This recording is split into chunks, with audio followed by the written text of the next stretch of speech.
नमस्कार, मैं हूं शशि रंजन और आपका बहुत बहुत स्वागत है जनता प्रेस कॉन्फ्रेंस में।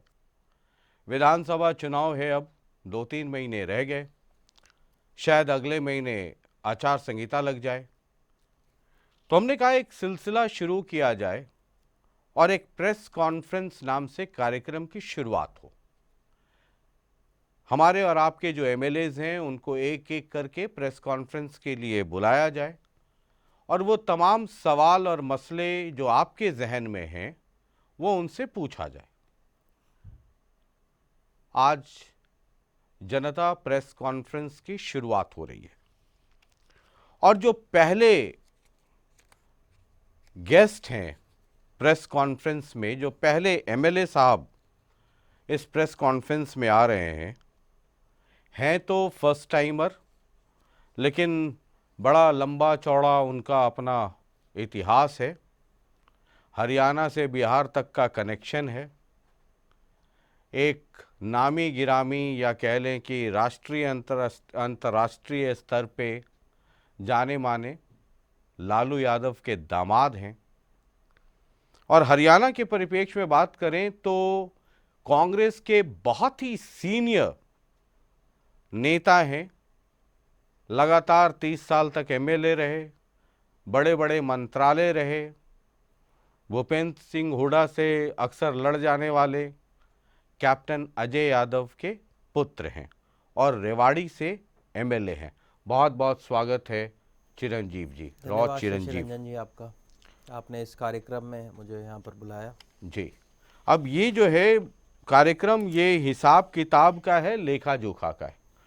तो पहला 2 मिनट इस प्रेस कॉन्फ्रेंस में हम आपको वक्त देते हैं बिना किसी इंटरप्शन का।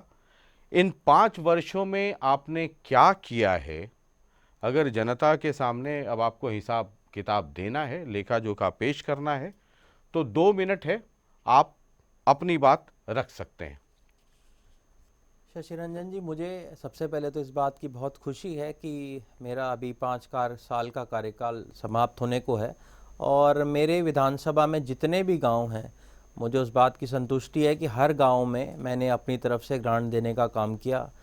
कहीं हम लोगों ने अंबेडकर हॉल बनाने का काम किया, कहीं हम लोगों ने जिम हॉल बनाने का काम किया, पार्कों का सौंदर्यीकरण हम लोगों ने किया। जितने भी मेरे गांव हैं, मेरी ये कोशिश रही कि उनकी जितनी भी फिरनियाँ हैं उनको हम पक्का कराया जाए।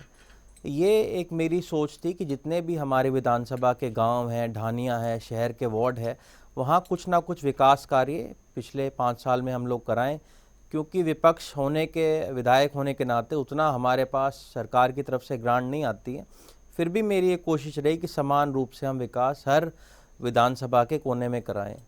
उसके साथ साथ आप सभी जानते हैं कि हमारे दक्षिण हरियाणा की सबसे बड़ी कोई मांग थी तो रेवाड़ी में एम्स बनाने की मांग थी और उसकी आवाज़ को लगातार हम लोगों ने विधानसभा के पटल के ऊपर उठाया। मुझे इस बात की बहुत खुशी भी है कि जितने भी हमारे लोग थे जिन्होंने वहाँ संघर्ष किया, उनके साथ मिलकर हम लोगों ने वहाँ संघर्ष किया। एक बहुत बड़ी समस्या जो रेवाड़ी क्षेत्र की थी, धावड़ा में जो औद्योगिक क्षेत्र है, वहाँ पर जो गंदा पानी भिवाड़ी से आता है, उसके लिए हम लोगों ने आवाज़ उठाई और कहीं ना कहीं उसके 2 अंदर मिनट उसके समाधान में हम कुछ काम कर पाए। ये मुझे लगता है ठीक है, हमारी बहुत बड़ी उपलब्धि रही। ठीक है। तो ये आपके 2 मिनट थे और हमने कहा था कि विदाउट इंटरप्शन आप बोल सकते हैं। अब ये हाउस हम खोलते हैं सवालों के लिए और हमारे सहयोगी हैं अमन, ये पहला सवाल आपसे करना चाहते हैं। विधायक जी, मेरा आपसे सवाल है। पिछली बार जीत का अंतर 1317 वोटों का रहा। किसी तरह से बचते बचाते बमुश्किल आपको जीत मिली। आपको क्या लगता है इस बार कौन सा ऐसा फैक्टर है जिससे आपको ये जो चुनाव नतीजों में पिछली बार परिणाम रहे थे उससे बेहतर परिणाम की आपको अपेक्षा है? देखिए, जब मैंने पिछली बार चुनाव लड़ा था तो अब एक प्रचार जो बीजेपी की तरफ से 75 पार का, आप जानते हैं, पूरे प्रदेश के अंदर किया गया था। मोदी जी की बहुत बड़ी हवा थी और पिछले 5 सालों में मेरी एक कोशिश रही कि निरंतर लोगों के बीच में रहें, उनकी आवाज़ को हम उठाएं, लोगों के लिए हम विकास करें। और यही कारण रहा कि लोगों के प्रति मेरा जो समर्पण भाव रहा है उसकी वजह से लोगों ने मुझे बहुत सराहा भी है और हमारी जो काम रहे पिछले 5 साल के, उन प्रयासों के ऊपर मुझे पूर्ण रूप से विश्वास है कि अब की बार हम भारी लेकिन ये बहुमत ठीक से है, जीतेंगे भी। आप जो कह रहे हैं 1317 वोट से जीते, लेकिन ये कोई अगर कोई वैसे कैंडिडेट जिनकी कोई पृष्ठभूमि ना हो, वो 1317 वोट से जीतते 1012-1300, तो वो समझा जा सकता था। लेकिन जिनके पिता खुद लगातार 30 साल 6 बार लगातार एमएलए रहे हैं, लगातार बहुत ही हाई प्रोफाइल मिनिस्टर्स रहे हैं, बड़े बड़े मंत्रालय मिले हैं, उनके बेटे जब उनकी विरासत बढ़ाने आगे आते हैं तो 1012-1300 पे अटक जाते हैं। ये तो बड़ा मतलब संयोग कह लें कि आप जीत गए। शशि रंजन जी, आप अगर मेरा चुनाव देखेंगे तो मेरा चुनाव बहुत ही एक मुश्किल चुनाव बीजेपी ने अपनी तरफ से बनाया।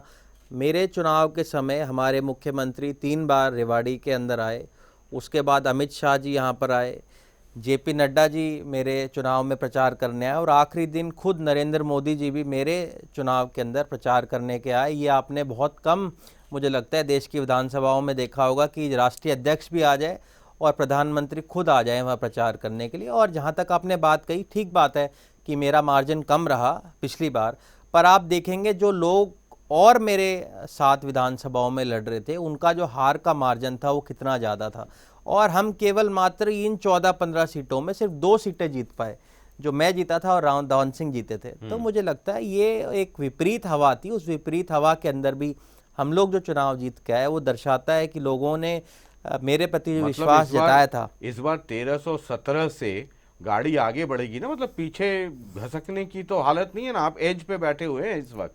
देखिए, आप जानते हैं पिछला चुनाव और अब की बार का चुनाव में बहुत अंतर है। पिछली बार कांग्रेस पार्टी की 10 में से एक भी सीट नहीं आई थी हरियाणा के अंदर, और अब की बार तो हम लोगों ने 5 सीट जीती हैं। मैंने जब अपना चुनाव पिछली बार लड़ा था मुझे 44,000 मत मिले थे, और अब की बार लोकसभा के चुनाव में हमें 60,000 से ज़्यादा मत मिले हैं।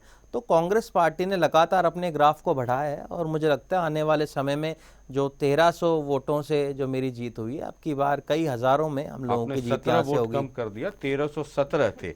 बहरहाल अगला सवाल खुशबू हमारी सहयोगी हैं। विधायक जी, लगातार सरकार पर आप बड़े बड़े सवाल करते हैं कि रेवाड़ी के लिए, जो रेवाड़ी की जनता के लिए, रेवाड़ी विधानसभा क्षेत्र के लिए कोई भी ऐसा मिलता नहीं है प्रोजेक्ट।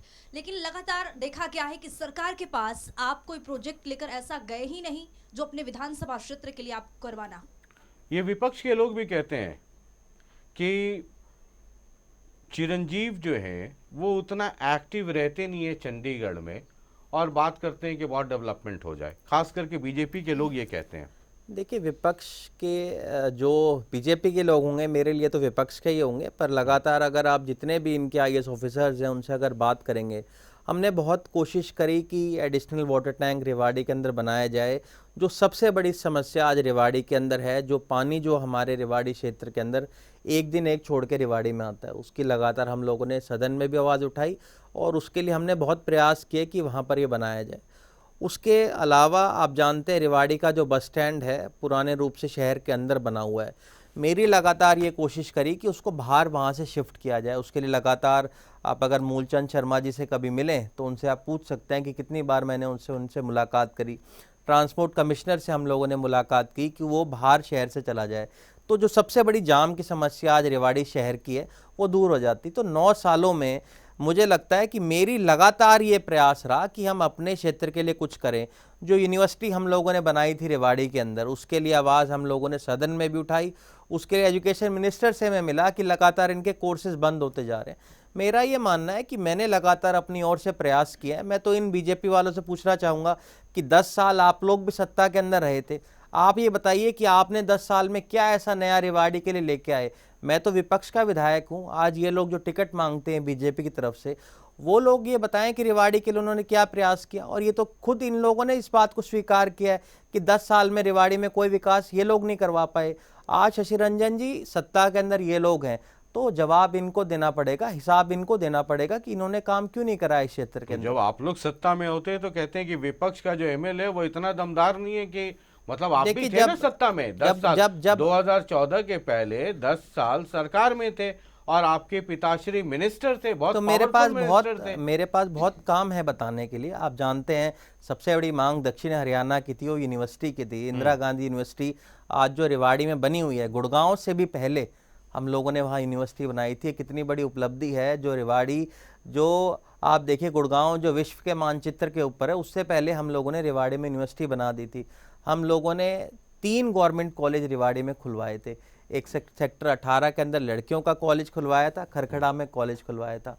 ITI पॉलिटेक्निक हम लोगों ने कितने रेवाड़ी में बनाए। आज रेवाड़ी में जो पानी की समस्या है उसको दूर करने का काम हम लोगों ने उस वक्त किया था। आज हमें परेशानियां इस वजह से हो रही हैं क्योंकि इन्होंने एडिशनल वाटर टैंक नहीं बनाए। हम लोगों ने जो रेवाड़ी के अंदर विकास कराया, नहरों का जाल बिछाया। आप किसी भी हमारे गाँव में जाएंगे आपको सामुदायिक भवन हर जगह बने मिलेंगे। वो इसलिए बने मिलेंगे क्योंकि 10 साल हम सत्ता में रहे। आज आप लोगों को आकलन कर रहा है कि 10 साल बीजेपी के हो गए, 10 साल कांग्रेस के हो गए।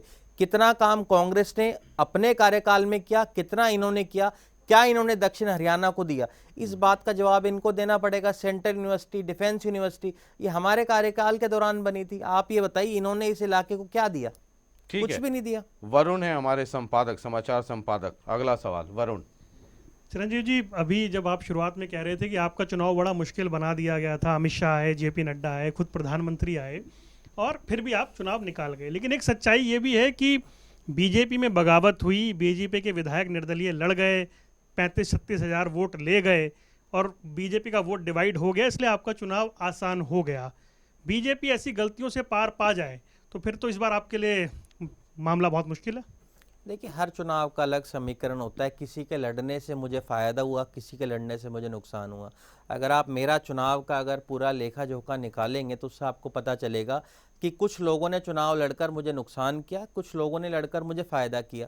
और सच्चाई ये है कि हम किसी के पास नहीं जाते हैं कि आप चुनाव लड़े या ना लड़े। तो हर व्यक्ति कापड़ेबाज जी को मिठाई का डब्बा भेजा था कि नहीं आपने? नहीं, मैं उनको खुद गया था मिठाई खिलाने के लिए दिवाली के ऊपर। पर शशि रंजन जी क्या है, जैसा कि मैंने आपको बताया, किसी के लड़ने से हमें फायदा होता है, किसी के लड़ने से हमें नुकसान होता है।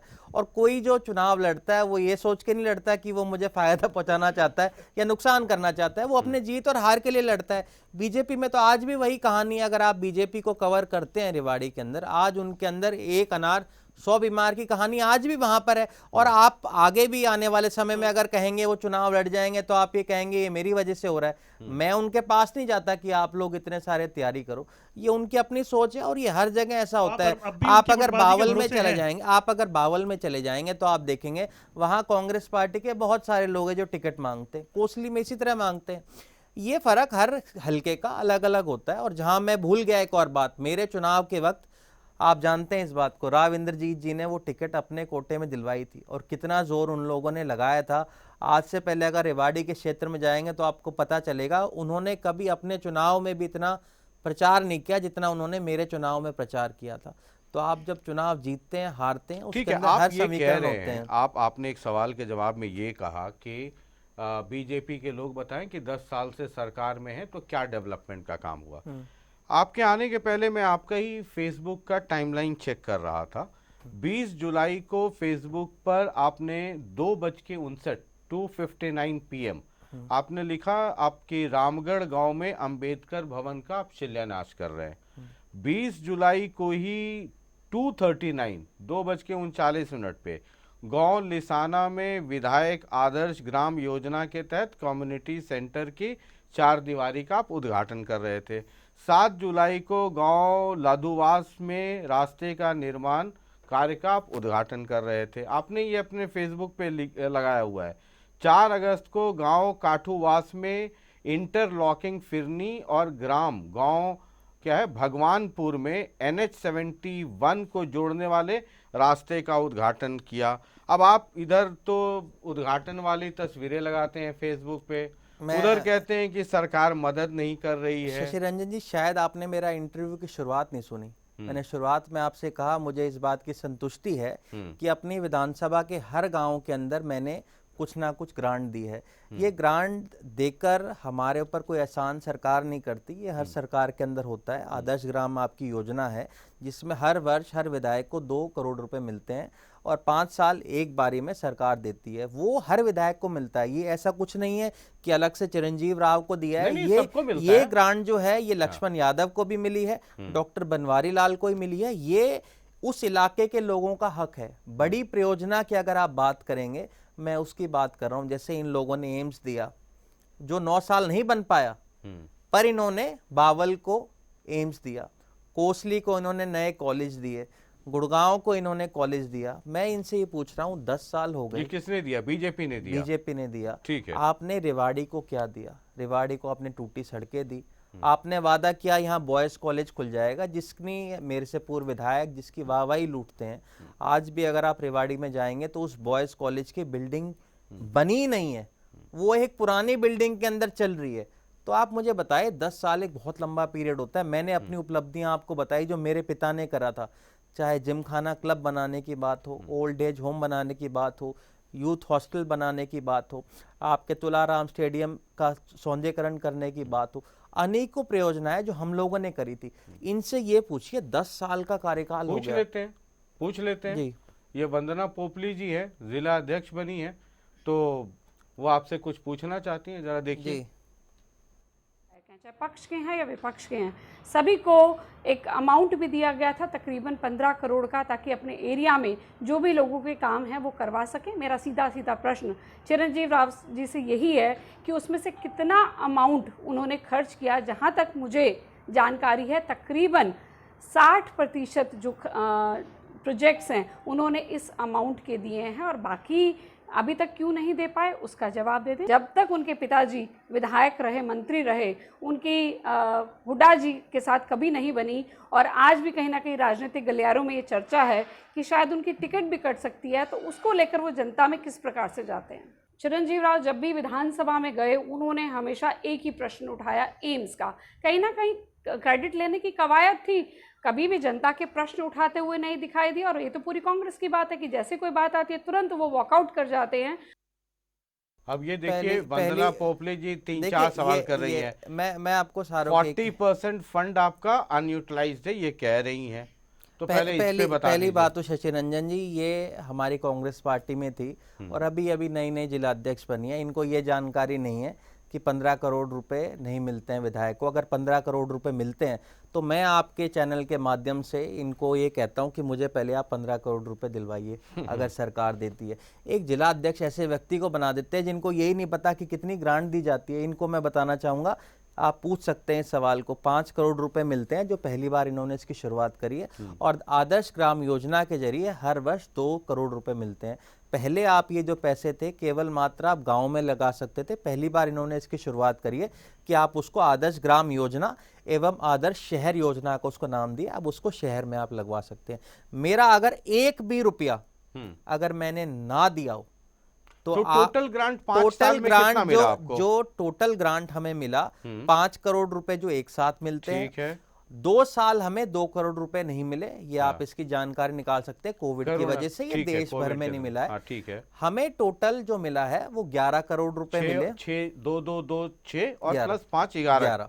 तो ये 11 करोड़ जो है अपना 100% मेरा 100% 11 करोड़ रुपए, और जो लास्ट 2 करोड़ रुपए जो बचे हुए हैं आज भी मेरे जो एस्टिमेट्स हैं वो सीएम ऑफिस के अंदर पड़े हैं। अगर वो इसको पूरा कर देते तो मेरी तरफ से 1 रुपया नहीं बचेगा। आप किसी भी सरकार के अधिकारी से पूछ सकते हैं। वंदना पोपली जी तो नई नई बनी है, मुझे लगता है इनके जो सरकार में मंत्री होंगे वो आपको बता देंगे।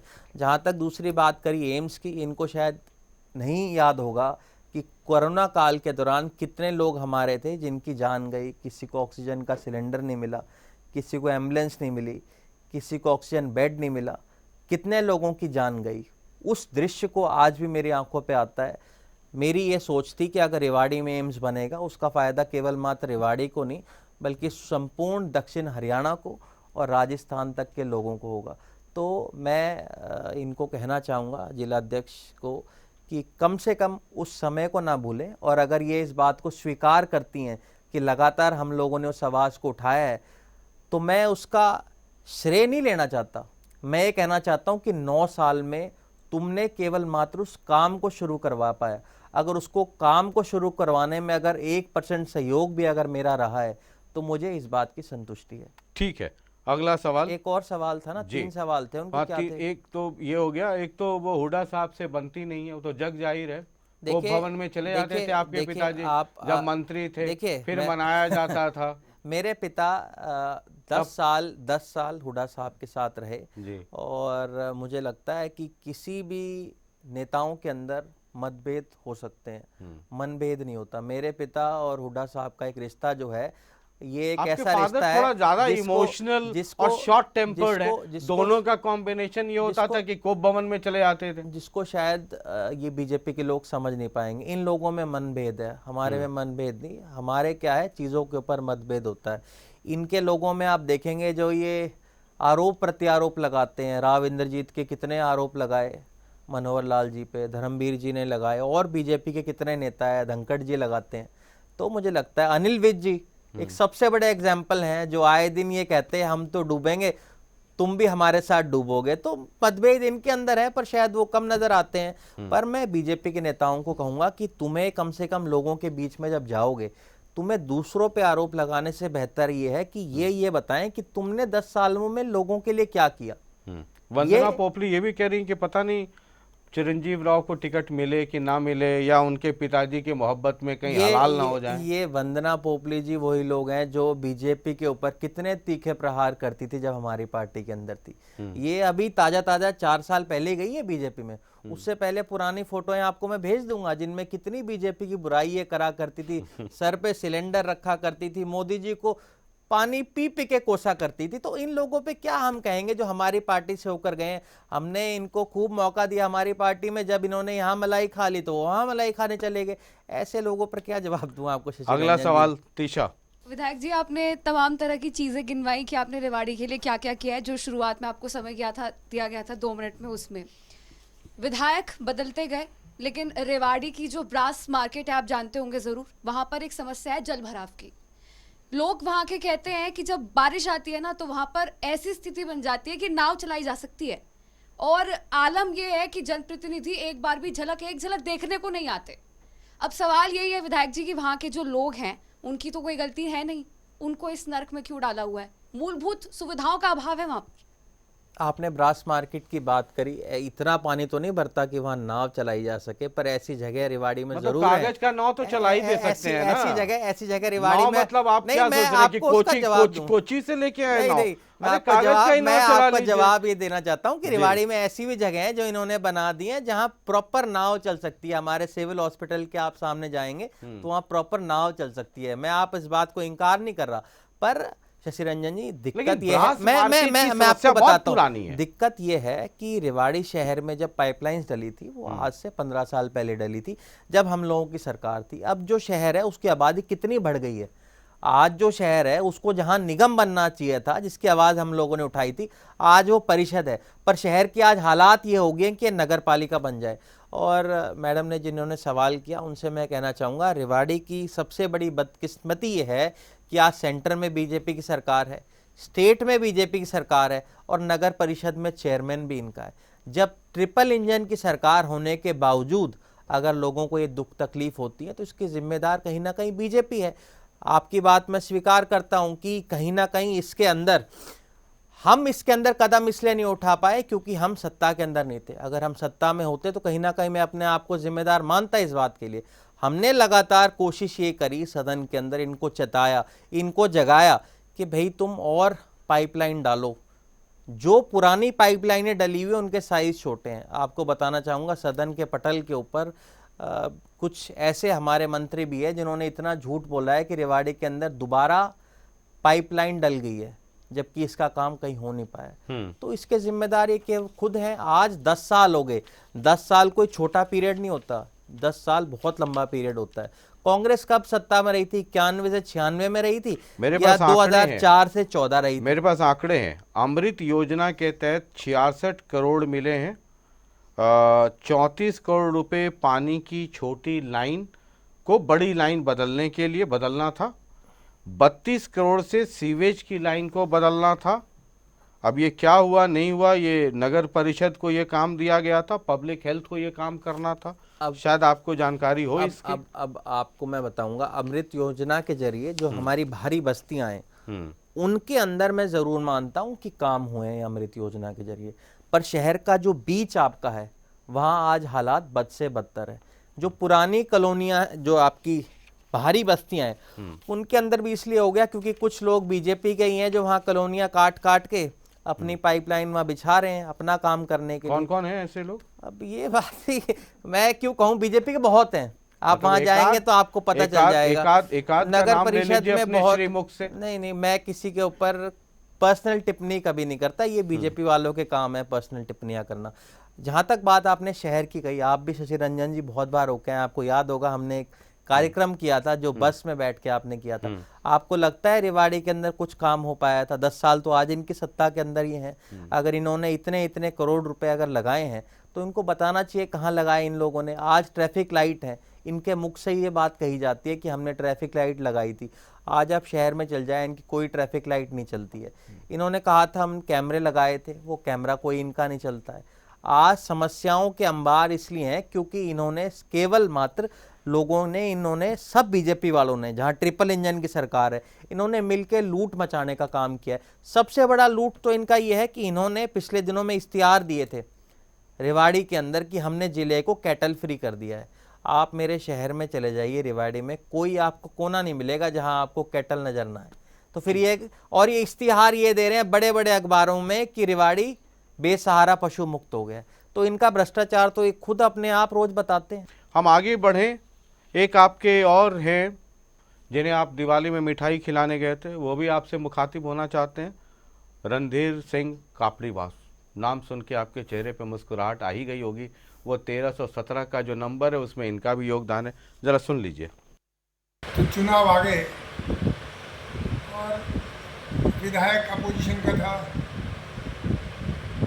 उन्होंने वादे तो किए थे बहुत ज़्यादा कि हम रेवाड़ी की जनता के लिए चांद और सूरज तोड़ के लाएंगे, बहुत बड़ा विकास कर देंगे, रेवाड़ी की काया पलट देंगे। तो अब वो कुछ इन 5 साल में फ्लोर पे तो कुछ दिखाई दे नहीं रहा है। इस 5 साल में कितना पैसा आया और कहाँ लगा वो कहीं दिखाई नहीं दिया। 14 से 19 तक जो काम हुए, रेवाड़ी दिखने लगा था कि हाँ रेवाड़ी प्रोग्रेस की तरफ बढ़ा है, वो अब उल्टा चला गया।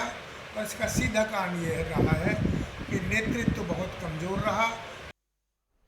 2014 से 19 में ही रेवाड़ी दिखा, उसके पहले 30 साल भी नहीं दिखा, और उसके बाद ये वाले 5 साल भी नहीं दिख रहे। तो ये इसमें वो है से- जिनको आप दिवाली में मिठाई खिलाने गए थे? मैं तो जी सभी को खिलाता हूँ मिठाई, मेरा तो नेचर ऐसा है कि सबको मिठाई खिलाते हैं, चाहे हमारे खिलाफ हो चाहे हमारे साथ हो। जहाँ तक बात करी, इन्होंने कोई सवाल तो खैर पूछा नहीं, इन्होंने ये कहा भी विपक्ष का विधायक था इस वजह से काम नहीं कर पाया। कहीं ना कहीं जो बात राव इंद्रजीत जी कहते हैं वो इन्होंने खुद कही। और जहाँ तक ग्रांट लगाने की बात है, मुझे इनकी बात से याद आया, आपने अभी मेरा फेसबुक का अकाउंट देखा था, उसमें देखकर आप लोगों ने मुझे 5 शिलान्यास और उद्घाटन के कार्यक्रम बता दिए। तो उनका जवाब तो मैं स्वयं दे रहा हूं कि जो हमारे कर सकते थे वो काम हम कर ही रहे हैं, तो मुझे उसका जवाब कहाँ मैं दूं। अब जहां तक बात विधायक जी की है, तो विधायक जी से ये जरूर पूछना चाहिए था कि इनकी उपलब्धि क्या थी जब ये 5 साल कह रहे हैं कि 2014 से 2019 क्या में था? रेवाड़ी वो- दिख रहा वो- था, वो आप- अब दिख ही नहीं रहा है। वो आप बताओ, आपने अगर देखा हो शशि रंजन जी, क्या आपको मैं बदलाव तो दिखे? रेवाड़ी पिछले 20-25-30 साल से देख रहा हूं मैं। तो आपको 14 से 19 में कोई बदलाव दिखा? बहुत आगे गया हो तो। जी, मतलब मैं तो अभी 19 से 24 वाले फेज में हूँ। बाकी तो सबको अपना अपना हिसाब देना है। बहरहाल अगला सवाल जागृति हमारी सहयोगी हैं, वो करेंगी। विपक्ष में आप हैं तो अगर कोई काम नहीं होगा तो उसका ठीकरा तो सत्ता पक्ष पर ही फोड़ा जाएगा। लेकिन आपने शुरुआत में कहा कि आपके विधानसभा क्षेत्र के लगभग हर गांव में आपने कोई ना कोई ग्रांट देने का काम किया। आप ही के विधानसभा क्षेत्र का एक गांव है गिंदोखर, जिसका शिलान्यास का पत्थर तो लगवा दिया गया गांव के रास्ते का, लेकिन लोग कहते हैं आज तक गांव के रास्ते पर एक पत्थर नहीं लगा। अब शिलान्यास के पत्थर पर आप ही का नाम है। 26 नवंबर 2023 को शिलान्यास हुआ। सवाल यह है सर कि 2024 आधा बीत गया, लेकिन रास्ता पूरा तो छोड़िए आधा भी नहीं बन पाया। देखिए मैडम, आप भी जानती है, मैं भी जानता हूँ, हमारा काम होता है सरकार से पैसा लेकर आना। वो गांव की पंचायत का आपसी कोई विवाद है जिस वजह से वो रास्ता नहीं बन पाया। मेरे पास गांव की तरफ से ये मांग पत्र है कि हमें इस रास्ते को बनाना है। अब ये बनाने का काम तो अधिकारियों का है या सरकार का है। अब उसके अंदर मैं कुछ नहीं कर सकता, क्योंकि ये इस विवाद के अंदर मैं खुद कैसे पढ़ूं। ये काम तो सरकार के अंदर करना है, अधिकारियों को करना है। और हम लगातार संपर्क में हैं, बीडीओ से भी संपर्क में हैं, डीसी से भी मैंने आग्रह किया था भाई जल्द उस रोड को बनाया जाए। उसकी 2 बार जो है नपाई भी हो चुकी है। अब वो जब वो बनाएंगे तब बनाएंगे उसको। आप ये नहीं कह सकती कि मेरे किसी गांव के अंदर मैंने पैसा नहीं दिया। ये इस बात का जवाब आपने स्वयं दे दिया कि गिंदोखर में भी हमने पैसा दिया है। अब मैं तो पैसा दे सकता हूँ हर विधानसभा के गाँव के अंदर, काम कराना ना कराना ये तो सरकार का काम है। ठीक है, दीक्षा अगला सवाल करेंगे। मेरा सवाल ये है कि आरोप प्रत्यारोप का सबसे बड़ा मुद्दा चुनाव में यही रहता है कि जिस तरह भी देख लीजिए बेरोजगारी। आप कहते हैं कि हरियाणा प्रदेश का नंबर 1 राज्य बन गया है जिसमें बेरोजगार सबसे ज्यादा है बीजेपी के राज में, और बीजेपी आप पर पलटवार करती है कि आप तो रोजगार देते थे लेकिन पर्ची खर्ची के आधार पर, और बीजेपी देती है मेरिट के आधार पर। लेकिन आपके पास कोई फैक्ट नहीं है, इसलिए बीजेपी ये विषय बढ़ाती रहती है। इनके अपने सहयोगी थे रणधीर गोलन, जिसके खुद के बेटे ने आरोप लगाया था कि मैंने पैसे दिए थे नौकरी के लिए। उससे बड़ा आरोप क्या होगा पर्ची और खर्ची का? हो सकता है कोई आरोप? आप मुझे बता दीजिए। बहुत चर्चा, ये विषय बहुत। अब मुझे और कोई आरोप लगाने की जरूरत ही नहीं है। जब सत्ता के अंदर जो लोग भागीदार हैं उनके खुद के बेटे आरोप लगा रहे हैं कि हमने पैसे दिए थे नौकरी के लिए, तो और क्या आरोप हम लगाएंगे? ये आज जग जाहिर है। आप जानते हैं जितने पेपर लीक इस 10 साल में हुआ है, आज से पहले कभी नहीं हुए। तो मुझे लगता है ये तो हर सरकार के लोग एक दूसरे पर आरोप लगाते हैं, पर इस बात को तो आप कैसे नकारेंगे कि सीएमआई के डाटा में हर वर्ष पिछले 4 साल से हरियाणा बेरोजगारी में नंबर 1 आ रहा है। इसको आप कैसे झुटलाएंगे? लेकिन एक चीज ये तो बताइए, इनके अपने डाटा है। लेकिन एक चीज बताइए, बीजेपी का नीचे से लेके ऊपर तक नहीं हर शशिरंजन आदमी जी, पर आप खर्ची, उस बात को आप खर्ची, काट रहे हो खर्ची। जब बीजेपी इसके अंदर फंस गई है। नहीं, जो फंस नहीं। गई है, जो आपने कहा, जो रणधीर गोलन या जिनकी आपने बात की, वो तो फैक्ट है। Fact can not be denied. I am also saying is that CMI data every year is saying that Haryana is number 1 in बेरोजगारी। हाँ, This is an agreeable fact ना। ठीक है, लेकिन ये statistical है, हम नहीं दे रहे, ये तो government की तरफ से आता है। पर्ची का मसला मतलब एक परसेप्शन है, और अगर ये गलत है तो कांग्रेस का कोई भी एक नेता आज तक क्यों नहीं डिफेमेशन का केस कर दिया हो बीजेपी के ऊपर? जो मुख्यमंत्री हैं वो बोलते हैं, अध्यक्ष बोलते हैं, मतलब बीजेपी का कोई आदमी ऐसा नहीं है जो ना ये कहता हो कि हुड्डा साहब के राज में खर्ची पर्ची पे नौकरी मिलती थी। लेकिन आप लोगों की तरफ से एक आदमी ऐसा नहीं है आज तक जिसने डिफेमेशन का केस किया हो कि आप साहब गलत बोलते हैं।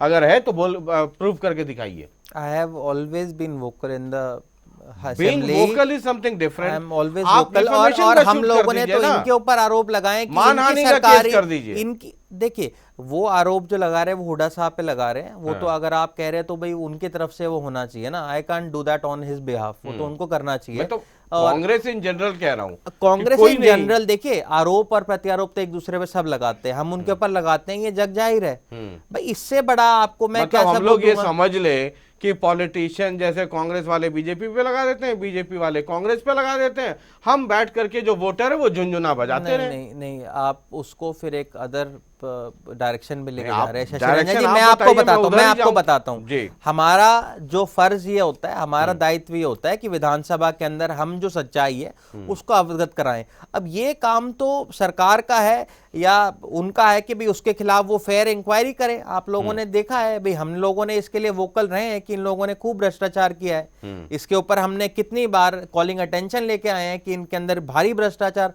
रोजगार के अंदर हुआ है। वेदांत जी सवाल ये है कि रेवाड़ी विधानसभा क्षेत्र में आप लंबे समय से आपके परिवार का दबदबा रहा है।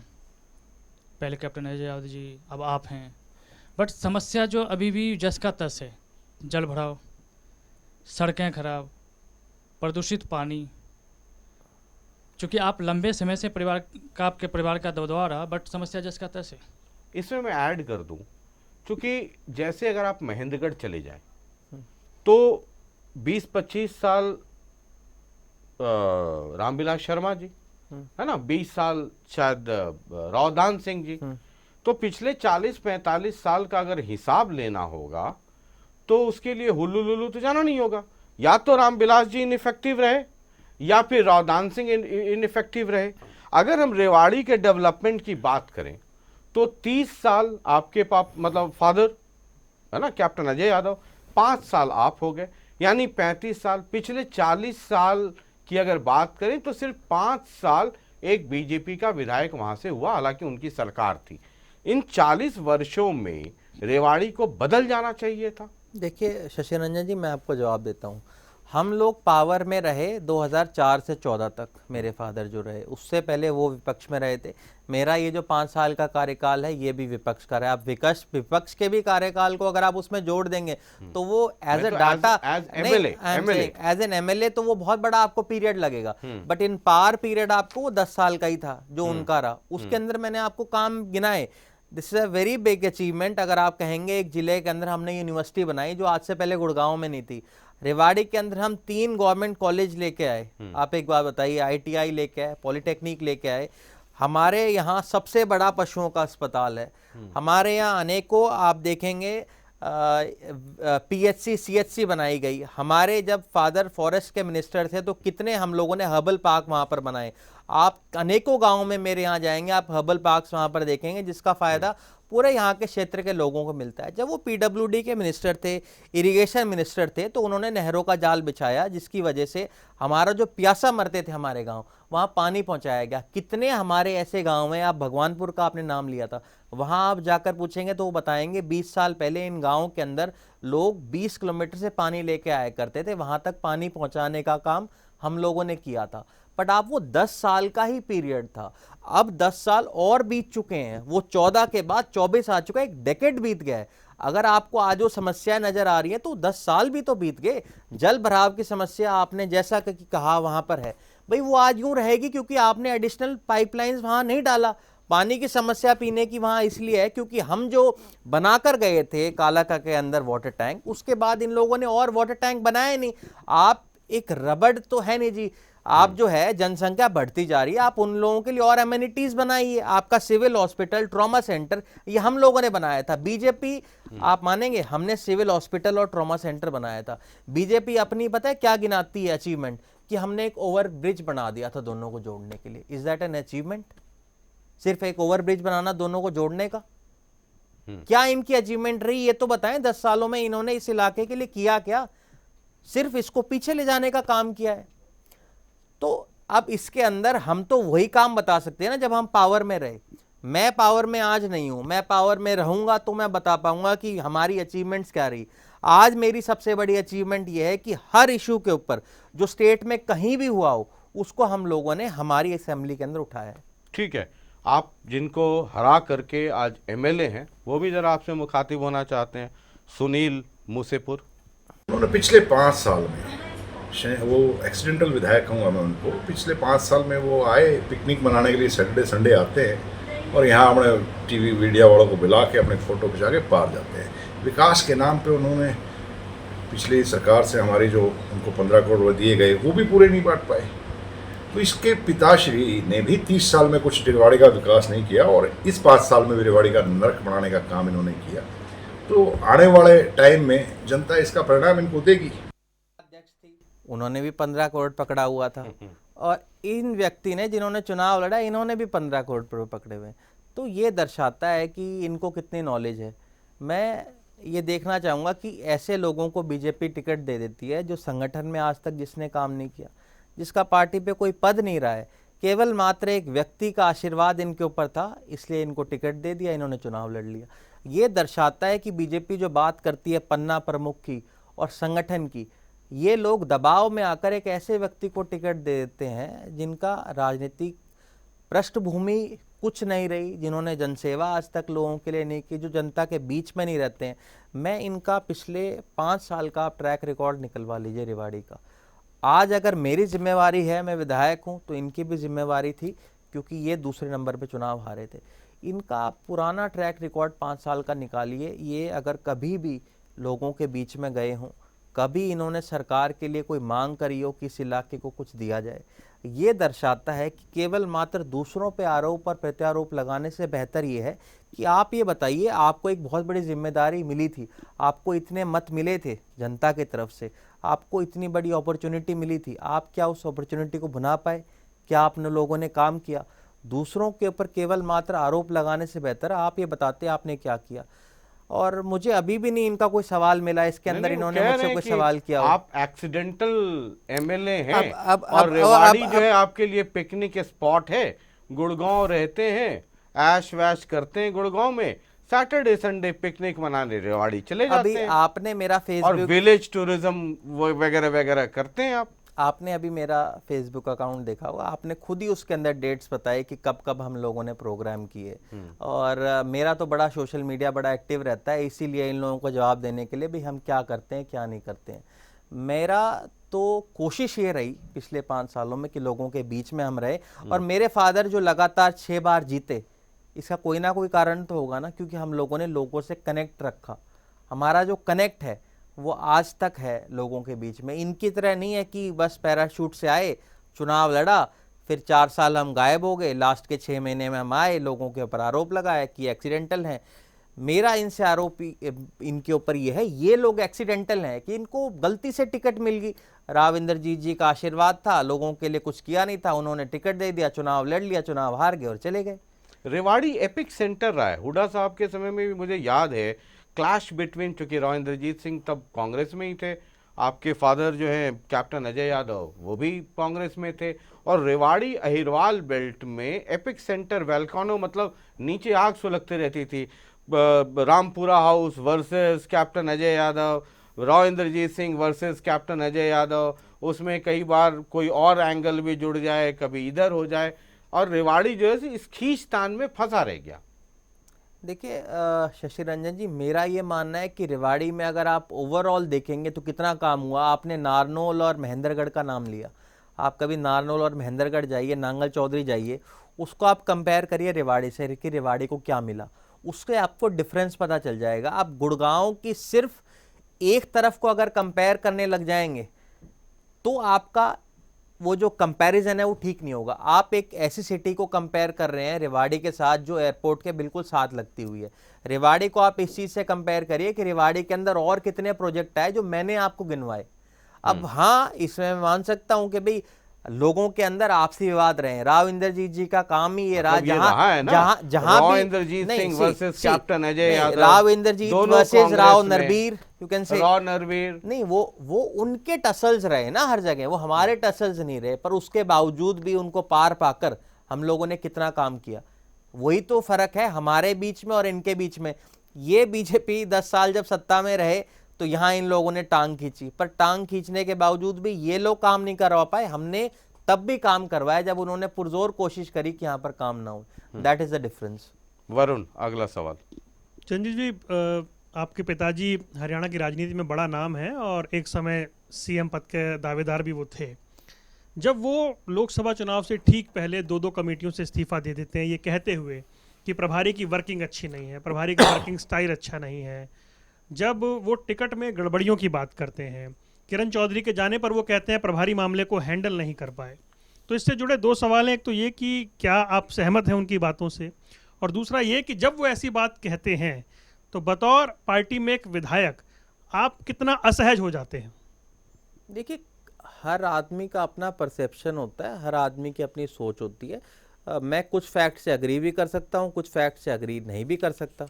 वही तो जानना है कि आप अग्री करते हैं या नहीं करते हैं। नहीं, मैंने आपको बोला ना, कुछ चीज़ों पे मैं अग्री भी कर रहा हूँ, कुछ चीज़ों पे मैं डिसएग्री कई भी बार कर रहा आपके, अब मैं देखिए मैं सीधा सीधा कर देता हूँ, जो वरुण थोड़ा सा सॉफ्ट कर रहे हैं। आपके पिताजी आपके लिए सरदर्द हो जाते हैं क्या कभी कभी? नो या आपके लिए मुश्किल नहीं, फादर तो फादर है, उनके लिए सम्मान है। राजनीतिक तौर पे कई बार आपके लिए मुश्किल खड़ा कर देते हैं क्या? नहीं, फिर आप उनको समझाते हैं एकांत में? क्योंकि आपके फादर को मैं जानता हूँ, बहुत इमोशनल भी है और तुरंत में, मतलब जो आदमी ज्यादा इमोशनल होता है ना, वो शॉर्ट टेम्पर्ड भी होता है, तो तुरंत रिएक्शन उनका तुरंत आता है। वो तुरंत वाला रिएक्शन अगली जनरेशन चिरंजीव राव के लिए, और चिरंजीव उतने ही कूल रहते हैं, आप कितनी भी आप उनकी आलोचना करते रहिए, बैठ करके मुस्कुराते रहेंगे, फादर तुरंत बीपी शूट अप हो जाता है। ये आपके लिए परेशानी का कारण कई बार बन जाता होगा।